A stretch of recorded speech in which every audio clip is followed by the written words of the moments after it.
Mic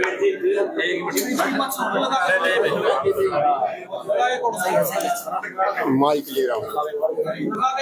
तो आज की बैठक के बारे में जी जी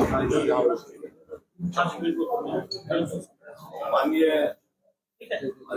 मुख्यमंत्री नायब सिंह सैनी जी के साथ मेरे बहुत ही वरिष्ठ नेता और प्रदेश के अध्यक्ष आदित्य मोहन लोधी जी, हमारे जिला के जिलाध्यक्ष ढाका जी, मेरे सभी पत्रकार साथियों, सहायकार साथियों, प्रिंट मीडिया के साथियों, सबका यहाँ हार्दिक अभिनंदन है। आज एक बहुत ही महत्वपूर्ण बैठक अभी 2-2.5 घंटे चली। इस बात में माननीय मुख्यमंत्री जी का और अध्यक्ष जी का मार्गदर्शन मिला और जो कार्यक्रम तय हुए हैं उनके बारे में माननीय मुख्यमंत्री जी विस्तार से चर्चा करेंगे।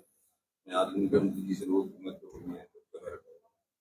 धन्यवाद सभी पत्रकार एवं सहकार मित्रों का।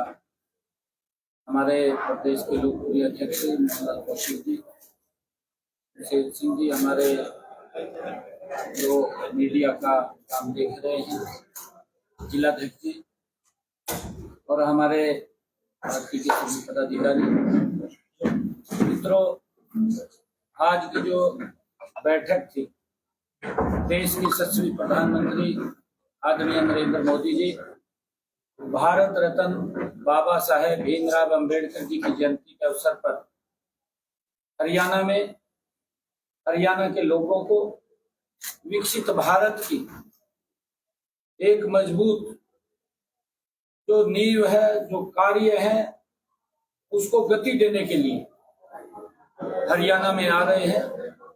2 बड़े प्रोजेक्टों की एक का उद्घाटन करेंगे और एक प्रोजेक्ट की आधारशिला रखेंगे जो महाराजा अग्रसेन एयरपोर्ट हिसार में वो बना है। वहां से लोगों को प्लेन के माध्यम से, एयर के माध्यम से यात्रा सुविधा मिलनी शुरू हो जाएगी। उसका शुभारंभ देश के यशस्वी प्रधानमंत्री नरेंद्र मोदी जी 14 तारीख को करेंगे। 2 बड़े कार्यक्रम। दूसरा कार्यक्रम यमुनानगर में, जहां पर 800 मेगावाट का एक बिजली संयंत्र की यूनिट वो लगेगी। इसके ऊपर 7,772 करोड़ रुपए का खर्चा आएगा, उसका शिलान्यास करेंगे। 2 बड़ी परियोजनाएं बाबा साहेब भीमराव अंबेडकर जी की जयंती के अवसर पर हरियाणा प्रदेश के लोगों को समर्पित करने के लिए देश के यशस्वी प्रधानमंत्री नरेंद्र मोदी जी आ रहे हैं। लाखों की संख्या में लोग जो आदरणीय प्रधानमंत्री जी हरियाणा में आ रहे हैं, उनको लेकर के बड़ा जोश और उत्साह हमारे हरियाणा के लोगों में है और लोग लाखों की संख्या में घरों से बाहर निकल करके आदरणीय प्रधानमंत्री जी का स्वागत करेंगे। उसको लेकर के आज एक बैठक का आयोजन हमने यहाँ पर किया था। इस बैठक में हमारे मंत्रीगण, हमारे सांसदगण, हमारे विधायकगण, हमारे जो नवनियुक्त मेयर हैं, हमारे नगर पालिकाओं के चेयरमैन, नगर परिषद के चेयरमैन, जिला परिषद के चेयरमैन, पार्टी के हमारे जिला के अध्यक्ष और हमारे प्रमुख कार्यकर्ता आज इस बैठक में 2-3 घंटे लगातार उसके ऊपर एक एक व्यक्ति से बातचीत हुई है। बहुत उत्साह जोश है। भारी संख्या में लोग आदरणीय प्रधानमंत्री जी का स्वागत करेंगे, जो बड़ी सौगातें दे रहे हैं, और उसको लेकर के आज सारी तैयारियों को लेकर के आज बैठक थी। मुख्यमंत्री जी, संशोधन बिल को लोकसभा में पेश किया गया है, निश्चित तौर पर कानून बन जाएगा। हरियाणा में कौन सी ऐसी जमीनें चिन्हित की गई है जिन पर डॉक्टर का अवैध कब्जा या और लोगों का कब्जा है, और क्या हरियाणा सरकार उनको मुक्त कराएगी? देखिए, क्योंकि कांग्रेस ने वोट बैंक की राजनीति को आगे रखा है, देश को पीछे किया है। इस प्रकार का सिस्टम, इस प्रकार का लोगों में भय पैदा करके वोट बटोरने का काम कांग्रेस ने किया है। जिस गति से मोदी जी इस देश को विकास कर रहे हैं और प्रधानमंत्री नरेंद्र मोदी जी की जो सोच है कि हमने विकसित राष्ट्र बनाना है, ये कांग्रेस की ही तो गलतियां हैं जिनका सुधार कर रहे हैं। कांग्रेस ने ही तो ये गलतियां की थी। 2013-14 के अंदर कांग्रेस पार्टी ने हड़बड़ी में वोट बैंक को आगे रखते हुए इसके अंदर संशोधन किया था, अमेंडमेंट किया था। उसका नुकसान वो मुस्लिम समाज को भी हुआ है, उसका नुकसान देश को भी हुआ है, परंतु अब उसके अंदर सुधारीकरण किया है।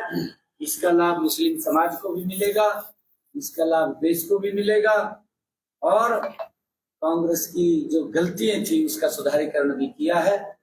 कांग्रेस तो वोट बैंक को ध्यान में रख करके कानून बनाती है, काम करती है। मोदी जी देश को ध्यान में रख करके कानून बनाते हैं के ऊपर आगे बढ़े और देश को लाभ हो, उसको लेकर के आदरणीय मोदी जी काम करते हैं। सर सीएम साहब हिसार एयरपोर्ट, और मैं एक बात कहना चाहूंगा, लोकसभा में भी पास हो गया है, राज्यसभा में भी पास हो गया। लेकिन कांग्रेस कह रही है उसको लेकर सुप्रीम कोर्ट में जाएगी। कांग्रेस तो गए हैं उसी दिन की, कांग्रेस तो बड़ी पड़ी है। हाँ, चाहे ना कहते, चाहिए अपनी गलतियों को छुपाने के लिए इस प्रकार की बातें ये करते हैं। अरे उसके अंदर हमने तो यही आपके रोहतक का एक मैटर था, आपने सुना भी होगा, मैंने विधानसभा के अंदर भी कहा है।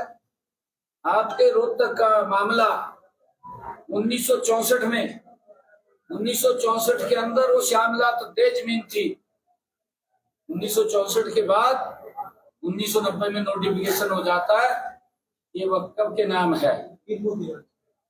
आपको मालूम है सारा, आपको बताने की जरूरत नहीं। सीएम साहब हिसार एयरपोर्ट और मारुति को लेकर भूपेंद्र सिंह हुड्डा ने कहा ये हमारे प्रोजेक्ट है, बीजेपी क्यों श्रेय ले रही है? वो कह रहे हैं कि बार-बार इनका उद्घाटन भी कर रहे हैं, प्रधानमंत्री से करवा रहे हैं। इनके तो हुड्डा साहब तो जो कह रहे हैं आयो के एमपीबी अब ने रखा था इसका पत्थर, तो वहां तो झुंड जाम रहे थे, करा तो कुछ नहीं। और जो ये हुड्डा साहब बात कर रहे हैं ना, ये दिल्ली से लेकर के अमृतसर तक जो रोड है, ये इन्हीं के समय में था। अटल जी ने पत्थर रखा था, ये अपने आप को श्रेय ले रहे हैं।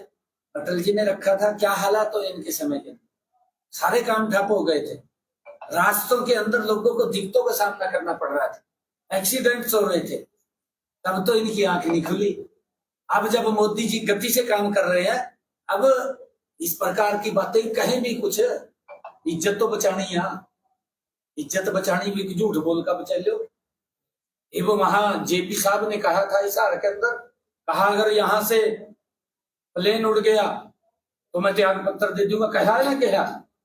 फिर हुड्डा साहब से पूछना चाहिए, उन्होंने भी क्या करो मैं विचार, पूछना चाहिए ना। उसने तब क्यों नहीं कहा, उसने तब भी कहना चाहिए था। मैंने तो उसको आमंत्रित किया है, भैया अपनी जुबान के ऊपर पक करिए, आपको हिसार से जहाज में बैठा करके भगवान श्री राम के भव्य और दिव्य मंदिर के दर्शन कराने का काम हम करेंगे, आप आइए। अगली वीरों को 20% क्या पुलिस में आरक्षण देने की तैयारी, इस बारे में हमने पूरी तैयारी कर रखी है, आपको बताया था मैंने, पूरी योजना बनाई है, पीछे हमने पूरी योजना बना रखी है। 10% मैंने कहा है कि हमने पूरी योजना बना रखी है। पहला बैच वापस आने वाला है अग्निवीर का। हमने कहा है ना भी पूरी तैयारी की। सीएम साहब ने वाली हैं, भूपेंद्र सिंह हुड्डा कह रहे हैं जिस तरह से दरें बढ़ रही है, 5,000 करोड़ रुपए का सरकार ने क्या, वो कह रहे हैं कि बिजली की जो दरें बढ़ा रही है सरप्लस की बात करती है, लेकिन जो बिजली विभाग में छोड़ रहा है 5,000 करोड़ रुपए का। भूपेंद्र सिंह हुड्डा ने 2014 में सत्ता छोड़ी, 4 घंटे बिजली देते थे, और जो उसका यूनिट का रेट था उसका अंतर और आज का अंतर देख के बताना। आप तो जागरूक मीडिया है, उसके समय के अंदर 2014 में प्रति यूनिट का रेट क्या था, कितने घंटे बिजली मिलती थी, आज 2025 क्या रेट है, उस रेट से आज भी कम है। उसके भूपेंद्र सिंह हुड्डा के उस रेट से आज भी कम है। अगर वो ये कह रहा है 2014 में 4 घंटे बिजली देता था, रेट आसमान को छू रहे थे, हमने कम किया है, आज भी कम है। सीएम साहब एक सवाल, जादवपुर यूनिवर्सिटी कोलकाता में एबीवीपी को रामनवमी का कार्यक्रम करने की अनुमति है। देखिए मेरे ध्यान में नहीं है विषय। सर, सर, धन्यवाद।